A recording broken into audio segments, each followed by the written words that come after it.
The Matrix is one of the most influential films in the history of cinema. To this day, many of its concepts are used in new movies and social movements, but the Matrix is not what it seems, and many of its elements that are used as symbols of freedom are lies. What if I told you that the red and blue pills are a lie, or that the one never existed? Today we're going to look closely at some of the lies that people believe about the Matrix. Welcome to Matrix Explained.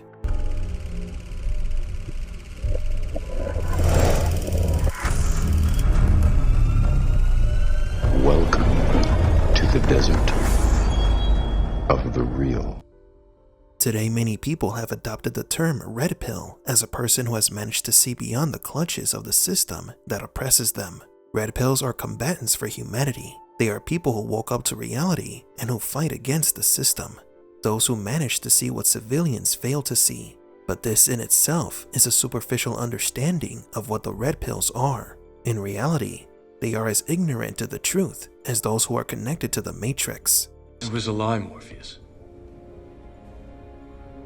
The prophecy was a lie. The one was never meant to end anything. It was all another system of control. The red pills only serve as part of the controlled dissidents so that the anomaly would restart the Matrix. The red pills are not enlightened. On the contrary, they are people who believe that they're enlightened, and that is bad because they are prisoners of their own beliefs and inadvertently help the Matrix more than those who are still trapped in it.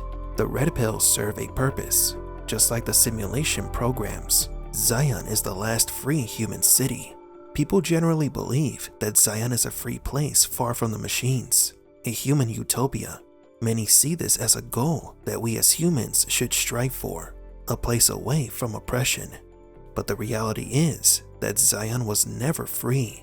In Matrix Reloaded, the architect revealed that Zion has been destroyed 5 times before. This is about Zion. You are here because Zion is about to be destroyed. Its every living inhabitant terminated, its entire existence eradicated. Bullshit. Denial is the most predictable of all human responses. But rest assured, this will be the 6th time we have destroyed it, and we have become exceedingly efficient at it. 72 hours. 72 hours. What did you just say? That's exactly how long Zion lasted last time. What do you mean and who are you? Me? Nobody. Just a spectator enjoying the ride. Zion is the home of the controlled red pills. The city is run by the machines in secrecy. Zion was not free and never will be free. It is a cage. The red and the blue pill represents truth and ignorance.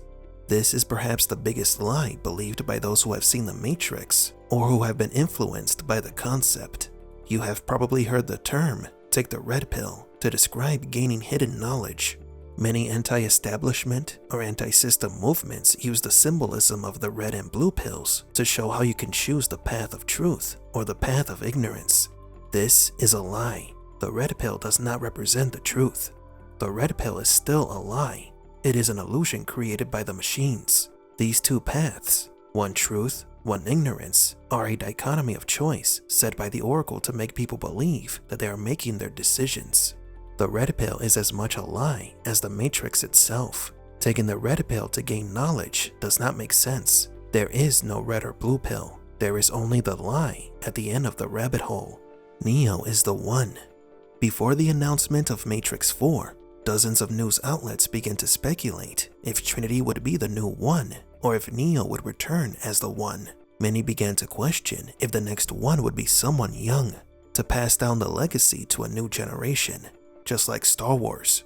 The problem is the fundamental error in this interpretation of the Matrix. Unlike Star Wars, in the Matrix, there is no one. There is no savior. What exists is an error in the system that the machines need to control with the tail of the human savior. There can't be a new one because he never existed.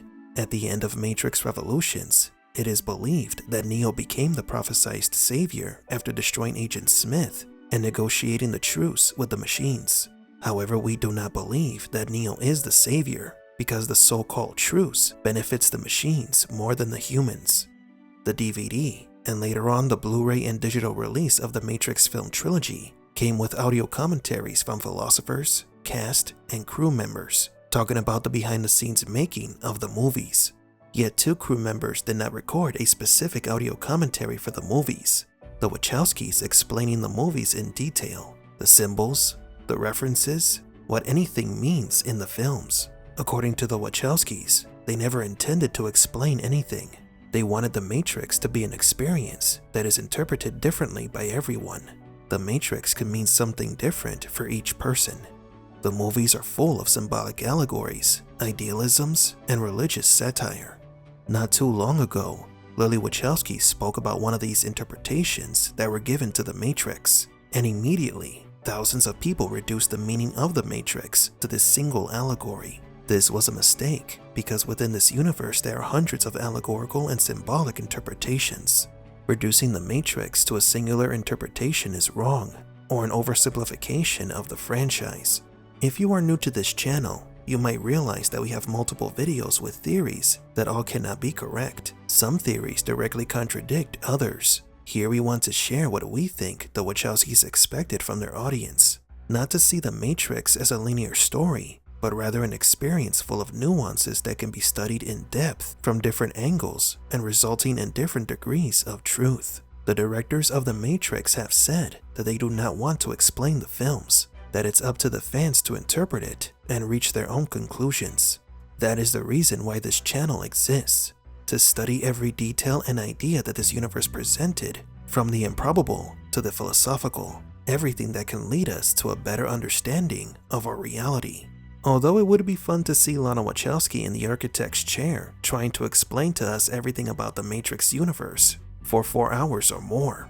But do you agree? What other Matrix lies do people still believe in?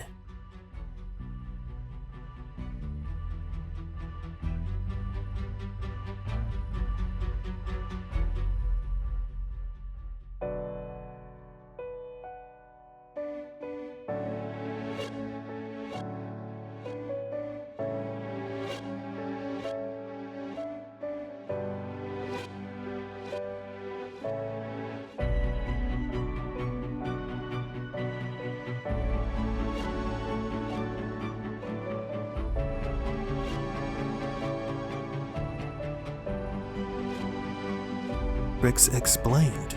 Please leave a like and subscribe. And thank you for visiting the Desert of the Real.